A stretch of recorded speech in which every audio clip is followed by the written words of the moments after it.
అందరికీ నమస్కారం అండి. ఈరోజు ఈ వీడియోలో మన ఛానల్లో శ్రీమద్ భగవద్గీత పారాయణంలో భాగంగా 6వ అధ్యాయంలో గల 31 నుండి 40 శ్లోకములు పారాయణం చేస్తూ మరియు వాటి భావములు కూడా తెలుసుకుందాము.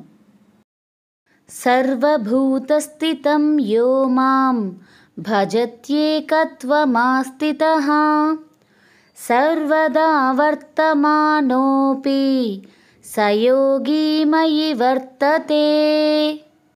ఎవడు సమస్త భూతముల యందున్న నన్ను అభేద బుద్ధి కలిగి సేవించుచున్నాడో అట్టి యోగి ఏ విధముగా ప్రవర్తించుచున్నవాడైనను నాయందే ఉండువాడగుచున్నాడు.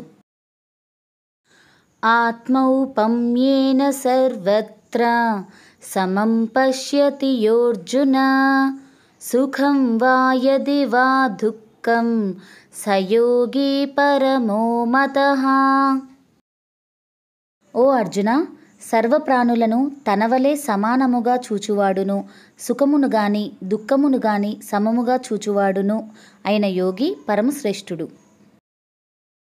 అర్జున ఉవాచ యోయం యోగస్త్వయా ప్రోక్తః సామ్యేన మధుసూదన ఏతస్యాహం న పశ్యామి చంచలత్వాత్ స్థితిం స్థిరాం.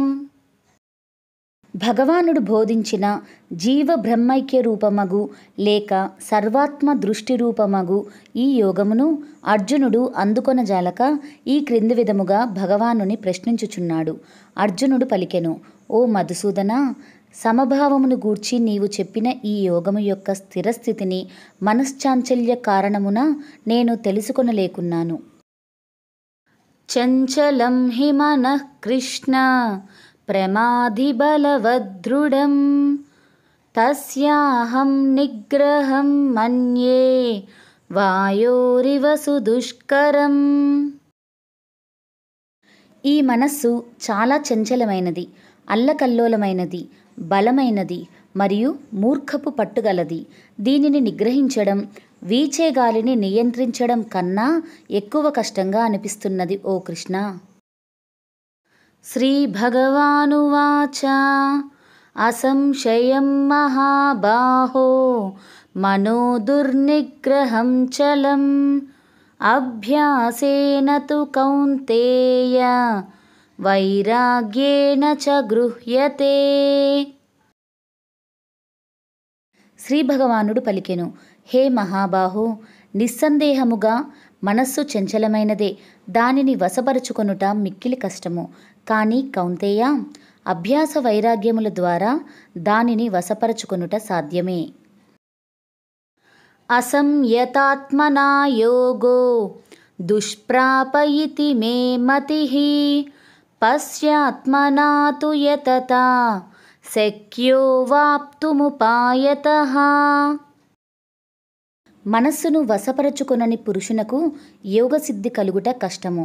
కానీ మనస్సు వశమునందున్న ప్రయత్నశీలుడైన పురుషుడు సాధన ద్వారా సహజముగా యోగసిద్ధిని పొందుట సాధ్యమే అని నా అభిప్రాయము. అర్జున ఉవాచ అయతి శ్రద్ధయోపేతో యోగాచ్చలిత మానసః అప్రాప్య యోగ సంసిద్ధిం కాం గతిం కృష్ణ గచ్చతి. అర్జునుడు అడిగెను, ఓ కృష్ణ, శ్రద్ధతో గూడియున్నవాడును కానీ నిగ్రహ శక్తి లేనివాడగుటచే యోగము నుండి జారిన మనస్సు గలవాడునగు సాధకుడు యోగసిద్ధిని పొందజాలక మరి ఏ గతిని పొందుచున్నాడు? కచ్చిన్నో భయ విభ్రష్టః చిన్నాభ్రమివ నశ్యతి అప్రతిష్టో మహాబాహో విమూఢో బ్రహ్మణః పథి. గొప్ప బాహువులు కల ఓ కృష్ణ, బ్రహ్మ మార్గమున స్థిరత్వము లేనివాడగు మూఢుడు ఇహపరముల రెండింటికిని చెడినవాడై చెదిరిన మేఘము వలె నశించిపోడా ఏమి? ఏతన్మే సంశయం కృష్ణ చేత్తుమర్హస్య శేషతః త్వదన్యః సంశయస్యాస్య చేత్తా నహ్యుపపద్యతే. ఓ కృష్ణ, ఈ నా సందేహమును పూర్తిగా నివృత్తి చేయుటకు నీకే చెల్లును. ఏలనన ఈ సందేహమును తొలగించుట నీకు తప్ప మరెవ్వరికినీ శక్యము కాదు. శ్రీ భగవానువాచ పార్థ నైవేహ నాముత్ర వినాశస్తస్య విద్యతే నహి కళ్యాణకృత్ కశ్చిత్ దుర్గతిం తాత గచ్చతి. శ్రీ భగవానుడు పలికెను, ఓ పార్థ, అట్టి పురుషుడు ఈ లోకమున గాని పరలోకమున గాని అధోగతి పాలుగాడు. ఏలనన నాయనా, ఆత్మోద్ధరణమునకు అనగా భగవత్ప్రాప్తికి కర్తవ్య కర్మలను ఆచరించువాడెవ్వడూనూ దుర్గతి పాలు కాడు. ఇంతటితో 6వ అధ్యాయంలో కల 31 నుండి 40 శ్లోకములను పారాయణం చేస్తూ మరియు వాటి భావములు కూడా తెలుసుకున్నాం కదండి. మరలా వచ్చే శనివారం 6వ అధ్యాయంలో కల ఆఖరి 7 శ్లోకములతో మళ్ళీ కలుద్దాం. అంతవరకు సెలవు. ధన్యవాదములు. ఓం నమో భగవతే వాసుదేవాయ.